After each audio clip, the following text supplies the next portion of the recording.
ವಿವಿಧ ಬೇಡಿಕೆಗಳ ಈಡೇರಿಕೆಗಾಗಿ ರೈತರು ದೆಹಲಿ ಚಲೋ ಮಾಡ್ತಿದ್ದಾರೆ. 200 ಸಂಘಟನೆಗಳು ಈ ರೈತ ದೆಹಲಿ ಚಲೋ ಹೋರಾಟದಲ್ಲಿ ಭಾಗಿಯಾಗಿದ್ದಾರೆ. ದೆಹಲಿಯತ್ತ ಸಂಯುಕ್ತ ಕಿಸಾನ್ ಮೋರ್ಚಾ ಹೋರಾಟಕ್ಕೆ ಬೆಂಬಲವನ್ನು ಸೂಚಿಸಿದೆ. ರಾಜ್ಯ ರೈತ ಸಂಘಟನೆಗಳ ಒಕ್ಕೂಟದ ಮುಖಂಡರು ಈ ದೆಹಲಿ ಚಲೋದಲ್ಲಿ ಭಾಗಿಯಾಗಿದ್ದಾರೆ. ಭೋಪಾಲ್ ರೈಲು ನಿಲ್ದಾಣದಲ್ಲಿ ರೈತರನ್ನ ಕೆಳಗಿಳಿಸಿ ಈ ದೆಹಲಿ ಚಲೋವನ್ನ ಹತ್ತಿಕ್ಕುವ ಎಲ್ಲ ಪ್ರಯತ್ನ ಕೂಡ ಆಗಿದೆ. ಈ ಸಂದರ್ಭದಲ್ಲಿ ರೈತರನ್ನು ಬಂಧಿಸಿದ್ದಾರೆ. ಪೊಲೀಸರ ಎಳೆದಾಟದಲ್ಲಿ ಸದ್ಯ ಕುರುಬೂರು ಶಾಂತಕುಮಾರ್ ಅವರ ಪತ್ನಿ ಅವರಿಗೆ ತಲೆಗೆ ಪೆಟ್ಟಾಗಿದೆ ಅನ್ನುವಂಥ ಮಾಹಿತಿ ಲಭ್ಯವಾಗಿದೆ. ನೋಡಿ, ಹಲವು ಬೇಡಿಕೆಗಳು ರೈತರು ಇವತ್ತು ಏನೇ ಪಡ್ಕೊಳ್ಬೇಕು ಅಂತ ಹೇಳಿದ್ರು ಹೋರಾಟ ಮಾಡಿ ಪಡ್ಕೊಳ್ಬೇಕಾದಂತಹ ಅನಿವಾರ್ಯ ಸ್ಥಿತಿ ಎದುರಾಗಿದೆ. ಹಾಗಾಗಿ ತಮ್ಮ ಕೂಗು ದೆಹಲಿ ಮಟ್ಟಕ್ಕೆ ತಲುಪಬೇಕು ಅನ್ನುವಂಥ ನಿಟ್ಟಿನಲ್ಲಿ ದೆಹಲಿ ಚಲೋ ಅಂತ ಹೇಳಿ ಮಾಡಲಾಗ್ತಾ ಇದೆ. 200 ರೈತ ಸಂಘಟನೆಗಳು ಮಾಡ್ತಿರುವಂತಹ ದೆಹಲಿ ಚಲೋ ಇದು. ದೆಹಲಿಯಲ್ಲಿ ಸಂಯುಕ್ತ ಕಿಸಾನ್ ಮೋರ್ಚಾ ಹೋರಾಟಕ್ಕೆ ಬೆಂಬಲವನ್ನು ಸೂಚಿಸಲಾಗಿದೆ. ಈ ಸಂದರ್ಭದಲ್ಲಿ ಪೊಲೀಸರ ಎಳೆದಾಟದಲ್ಲಿ ಕುರುಬೂರು ಶಾಂತಕುಮಾರ್ ಪತ್ನಿ ತಲೆಗೆ ಪೆಟ್ಟಾಗಿದೆ. ನೋಡಿ, ಕನಿಷ್ಠ ಬೆಂಬಲ ಬೆಲೆ ಖಾತ್ರಿ ಕಾನೂನು ಜಾರಿಯಾಗಬೇಕು. ಬೇಕಾದಷ್ಟು ಬೆಳೆಯನ್ನ ಕಷ್ಟಪಟ್ಟು ಬೆಳೆದಂತಹ ರೈತರಿಗೆ ಬೆಂಬಲ ಬೆಲೆ ಅನ್ನೋದು ಸಿಕ್ಕಿಲ್ಲ ಅಂತ ಹೇಳಿದ್ರೆ ಬದುಕು ಬರಡಾಗಿ ಹೋಗುತ್ತೆ. ಹಾಗಾಗಿ ಕನಿಷ್ಠ ಬೆಂಬಲ ಬೆಲೆ ಖಾತ್ರಿ ಕಾನೂನು ಜಾರಿಯಾಗಬೇಕು. ದೇಶದ ರೈತರ ಸಾಲ ಸಂಪೂರ್ಣವಾಗಿ ಮನ್ನಾ ಆಗಬೇಕು. ಮತ್ತೊಮ್ಮೆ ದೇಶದ ರೈತರ ಸಾಲ ಸಂಪೂರ್ಣವಾಗಿ ಮನ್ನಾ ಆಗಬೇಕು ಅನ್ನುವಂಥ ಬೇಡಿಕೆ ನೀಡ್ತಾರೆ ಅಂತ ಹೇಳಿದ್ರೆ ದೇಶದ ಅಷ್ಟು ಮಂದಿ 3 ಹೊತ್ತು ಊಟ ಮಾಡ್ತಾರೆ ಅಂತ ಹೇಳಿದ್ರೆ ಅದಕ್ಕೆ ಕಾರಣ ರೈತರು ಕಷ್ಟಪಟ್ಟು ಹಗಲು ರಾತ್ರಿ ಅನ್ನದೇ ದುಡಿತಾರೆ. ಸಾಲ ಮಾಡಿ ಬದುಕನ್ನು ಕಟ್ಕೊಳ್ಳುವಂತಹ ಬೆಳೆಯನ್ನು ಬೆಳೆಯುವಂಥ ಕೆಲಸವನ್ನು ಮಾಡುವಂಥ ರೈತರ ಸಾಲ ಮನ್ನಾ ಆಗಬೇಕು ಅಂತ ಪ್ರಮುಖ ಬೇಡಿಕೆಯನ್ನು ಈ ರೈತರು ಇಟ್ಟುಕೊಂಡಿದ್ದಾರೆ.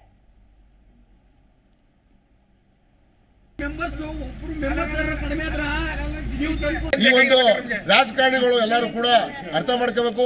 ರೈತರು ದೇಶದ ಬೆನ್ನೆಲುಬು ಅಂತ ಬರೀ ಮಾತು ಹೇಳೋದಲ್ಲ. ಈಗ ರೈತರು ಬೀದಿಗಿದ್ದಾರೆ. ರೈತರ ಬೆನ್ನೆಲುಬಾಗಿ ಎಲ್ಲ ರಾಜಕೀಯ ಪಕ್ಷಗಳು ಸಪೋರ್ಟ್ ಮಾಡಬೇಕಾಗುತ್ತೆ. ಅದು ನಿಮ್ಮ ಕರ್ತವ್ಯ. ಪ್ರತಿಯೊಬ್ಬ ಅನ್ನ ತಿನ್ನೋಂಥವ್ರು ಕೂಡ ಈ ಒಂದು ಹೋರಾಟದಲ್ಲಿ ಭಾಗವಹಿಸಿ ಯಶಸ್ವಿಗೊಳಿಸಬೇಕು. ನಾವು ಯಾವುದೇ ಕಾರಣಕ್ಕೂ ಈ ಹೋರಾಟದಿಂದ ಹಿಂದೆ ಸರಿಯಂತ ಪ್ರಶ್ನೆ ಇಲ್ಲ. ಅವ್ರು ಹೆಂಗೆ ನೀವು ಕುತಂತ್ರ ಮಾಡ್ತಾ ಇದ್ದೀರಿ ಸರ್ಕಾರಗಳು, ನಾವು ಕೂಡ ಬೇರೆ ಬೇರೆ ಭಾಗದಲ್ಲಿ ಏನೇನು ಮಾಡ್ಬೇಕಾದ್ರೂ ಮಾಡ್ತೀವಿ. ಡೆಲ್ಲಿ ಚಲೋ ರೆಡಿಯೇ ನಡೆಯುತ್ತೆ. 13ನೇ ತಾರೀಕು ನಾವು ಯಾವುದೇ ಕಾರಣಕ್ಕೂ ನಾವು ವಾಪಸ್ ತಗೊಳ್ಳೋಂಥ ಪ್ರಶ್ನೆನೇ ಇಲ್ಲ. ನೀವೇನೇ ಷಡ್ಯಂತ್ರ ಮಾಡಿದ್ರು ಕೂಡ ನಾವು ಅದಕ್ಕೆ ಪ್ರತ್ಯುತ್ತರ ಕೊಡೋಕ್ಕೆ ನಾವು ತಯಾರಿದ್ದೀವಿ ಅಂತ ಕರ್ನಾಟಕದ ರೈತರು ನಾವು ಗಟ್ಟಿಯಾಗಿದ್ದೀವಿ ಇನ್ನೂ ಕೂಡ ಅಂತ ಹೇಳ್ತಾ ಇದ್ದೀವಿ. ಮಾಹಿತಿ ನೀಡ್ತಾರೆ ನಮ್ಮ ಪ್ರತಿನಿಧಿ ಭವ್ಯ. ಮೊದಲನೇದಾಗಿ ದೆಹಲಿ ಚಲೋ ಚಳವಳಿಯ ಸಂದರ್ಭದಲ್ಲಿ ಕುರುಬೂರು ಶಾಂತಕುಮಾರ್ ಅವರ ಪತ್ನಿ ತಲೆಗೆ ಪೆಟ್ಟು ಬಿದ್ದಿದೆ. ಅವರ ಆರೋಗ್ಯ ಹೇಗಿದೆ? ಎಸ್ ದಿವ್ಯಾ, ಸದ್ಯ ಅವರನ್ನ ಆಸ್ಪತ್ರೆಗೆ ಅಂದ್ರೆ ಅಲ್ಲೇ ಜಯಪ್ರಕಾಶ್ ಸರ್ಕಾರಿ ಆಸ್ಪತ್ರೆಗೆ ದಾಖಲಿಸಿದ್ದಾರೆ. ಸೊ ಹೀಗಾಗಿ ಅವರಿಗೆ ಚಿಕಿತ್ಸೆಯನ್ನ ಕೂಡ ಕೊಡ್ತಾ ಇರುವಂತದ್ದು. ಅಂದ್ರೆ ಸಂಯುಕ್ತ ಕಿಸಾನ್ ಮೋರ್ಚಾ ಹೋರಾಟಕ್ಕೆ ಸುಮಾರು 2,000ಕ್ಕೂ ಹೆಚ್ಚು ಮಂದಿ ದೆಹಲಿಗೆ ಕೂಡ ತೆರಳ್ತಾ ಇದ್ರು. ಮೊನ್ನೆದು ನಮ್ಮ ಇಲ್ಲಿಂದ 200 ರೈತ ಸಂಘಟನೆಗಳ ಪೈಕಿ ಕೆಲವರು ದೆಹಲಿಗೆ ರಾಜ್ಯ ಕಬ್ಬು ಬೆಳೆಗಾರರ ಸಂಘ ಆಗಿರ್ಬೋದು, ರಾಜ್ಯ ರೈತ ಸಂಘಟನೆಗಳ ಒಕ್ಕೂಟದ ಮುಖಂಡರಾಗಿರ್ಬೋದು, ಅವರ ಫ್ಯಾಮಿಲಿ ಆಗಿರ್ಬೋದು, ಬೆಂಬಲಿಗರು ಸೇರಿದಂತೆ ಇವರು ಭೋಪಾಲ್ ರೈಲು ನಿಲ್ದಾಣದ ಮೂಲಕ ತೆರಳ್ತಾ ಇದ್ರು. ಈ ಸಂದರ್ಭದಲ್ಲಿ ಪೊಲೀಸರು ಭೋಪಾಲ್ ರೈಲು ನಿಲ್ದಾಣದಲ್ಲಿ ಇವರನ್ನ ಕೆಳಕ್ಕೆ ಇಳಿಸ್ತಾರೆ. ಈ ಸಂದರ್ಭದಲ್ಲಿ ಪೊಲೀಸರು ಮತ್ತು ಇವರ ನಡುವೆ ಏನು ವಾಗ್ವಾದ ಕೂಡ ನಡೆಯುತ್ತೆ. ಈ ಸಂದರ್ಭದಲ್ಲಿ ಏನು ರಾಜ್ಯಾಧ್ಯಕ್ಷ ಕುರುಬೂರು ಶಾಂತಕುಮಾರ್ ಇದ್ದಾರೆ, ಅವರ ಪತ್ನಿ ಪದ್ಮಾರ್ ಅವರಿಗೆ ತಲೆಗೆ ಪೆಟ್ಟು ಕೂಡ ತಾಗಿರುವಂತದ್ದು. ಸದ್ಯ ಅವರಿಗೆ ಈಗಾಗಲೇ ಚಿಕಿತ್ಸೆಯನ್ನ ಕೂಡ ಕೊಡಲಾಗ್ತಿದೆ.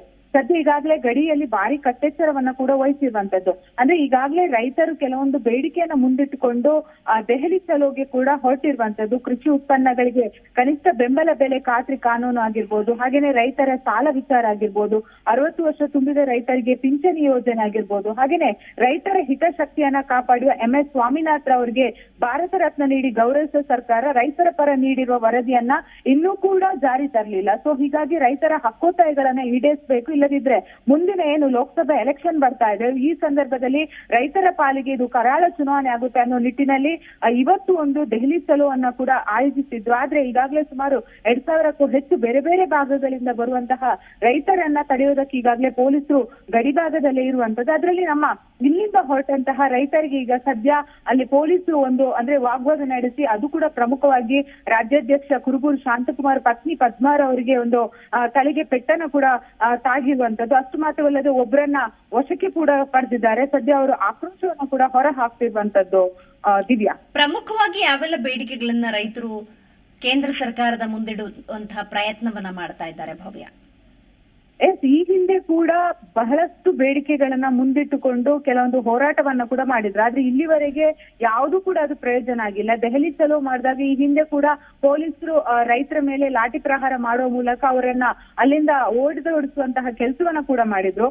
ಸದ್ಯ ಈಗ ಏನು ಕೃಷಿ ಉತ್ಪನ್ನಗಳಿಗೆ ಕನಿಷ್ಠ ಬೆಂಬಲ ಆಗಿರ್ಬೋದು, ಅದಕ್ಕೆ ಬೇಕಾದಂತಹ ಹೊಸ ಕಾನೂನನ್ನ ಜಾರಿ ತರಬೇಕಂತ, ಅಂದ್ರೆ ಬಹಳಷ್ಟು ಸುಮಾರು 100ಕ್ಕೂ ಹೆಚ್ಚು ಬೇಡಿಕೆಯನ್ನ ಮುಂದಿಟ್ಟಿರುವಂತದ್ದು. ಅದರಲ್ಲಿ ಅಟ್ಲೀಸ್ಟ್ ಒಂದು 50 ಬೇಡಿಕೆಯನ್ನ ಪೂರೈಸುವಂತೆ ಈಗಾಗಲೇ ಮನವಿಯನ್ನ ಕೂಡ ಮುಂದಿಟ್ಟಿದ್ದಾರೆ.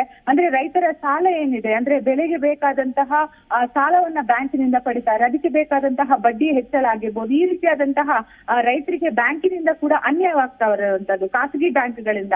ಸೊ ಇದರಿಂದ ಖಾಸಗಿ ಬ್ಯಾಂಕ್ಗಳಲ್ಲಿ ಕೊಡುವಂತಹ ಸಾಲ ಆಗಿರ್ಬೋದು, ಅದಕ್ಕೆ ಬೇಕಾದಂತಹ ಸರಿಯಾದ ವ್ಯವಸ್ಥೆಯನ್ನ ಮಾಡ್ಬೇಕಂತ ಒಂದು ಬೇಡಿಕೆ ಆದ್ರೆ, ಮತ್ತೊಂದ್ ಕಡೆ 60 ವರ್ಷ ತುಂಬಿದ ಮೇಲೆ ರೈತರು ತಮ್ಮ ಜೀವನವನ್ನ ಸಂಪೂರ್ಣವಾಗಿ ರೈತರ ಕೆಲಸಕ್ಕೇನೆ ಮುಡಿಪಾಗಿರ್ತಾರೆ. ಸೊ ಇವರಿಗೆ 60 ವರ್ಷ ತುಂಬಿದ ಮೇಲೆ ಕೆಲಸ ಮಾಡೋದಕ್ಕೆ ಸರಿಯಾದ ಶಕ್ತಿ ಕೂಡ ಇರಲ್ಲ. ಈ ಸಂದರ್ಭದಲ್ಲಿ ಅವರಿಗೆ ಯಾವುದೇ ರೀತಿಯಾದಂತಹ 60 ವರ್ಷ ಮೇಲ್ಪಟ್ಟ ನಂತರ ಎಲ್ಲಿಂದ ಕೂಡ ಇನ್ಕಮ್ ಬರಲ್ಲ, ಒಂದು ಕಡೆ ಬೆಲೆ ಬೆಳೆಯೋಕೆ ಆಗಲ್ಲ. ಈ ಸಂದರ್ಭದಲ್ಲಿ ಅವರ ಜೀವನಾಂಶಕ್ಕೆ ಅಂತ 60 ವರ್ಷ ತುಂಬಿದ ಮೇಲೆ ಅವರಿಗೆ ಪಿಂಚಣಿ ಅನ್ನೋದು ಅಗತ್ಯ ಇರುತ್ತೆ. ಈಗ ಸರ್ಕಾರಿ ಏನು ರಿಟೈರ್ಡ್ ಆದಾಗ ಆ ವ್ಯಕ್ತಿಗಳಿಗೆ 50 ವರ್ಷ ದಾಟಿದ ಮೇಲೆ ಪ್ರತಿ ತಿಂಗಳು ಪಿಂಚಣಿ ಬರುತ್ತೆ. ಅದೇ ರೀತಿಯಾಗಿ ರೈತರಿಗೆ 60 ವರ್ಷ ಮೇಲ್ಪಟ್ಟ ರೈತರಿಗೆ ಪಿಂಚಣಿ ಯೋಜನೆಯನ್ನು ಕೂಡ ಜಾರಿ ತರಬೇಕು.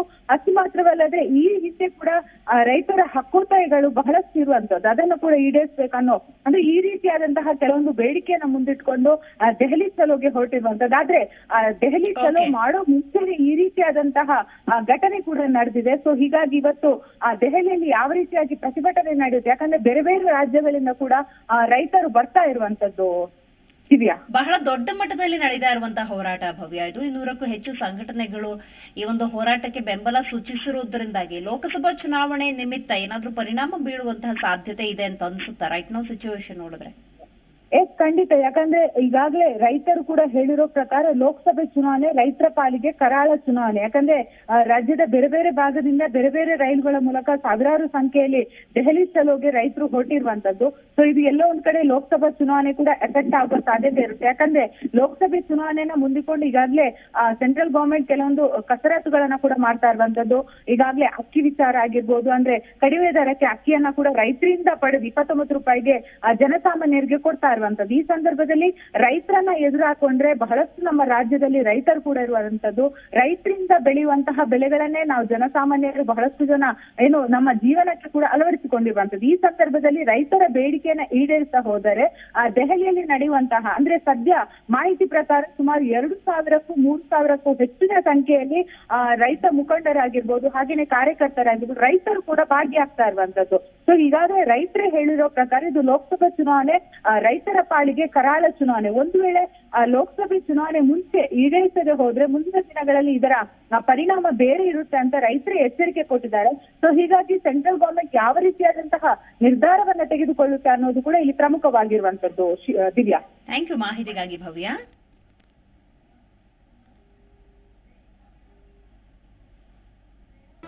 ಜಿ ಕನ್ನಡ ನ್ಯೂಸ್ ಈಗ ನಿಮ್ಮ ಮನೆಯಲ್ಲೇ ನೋಡಿ.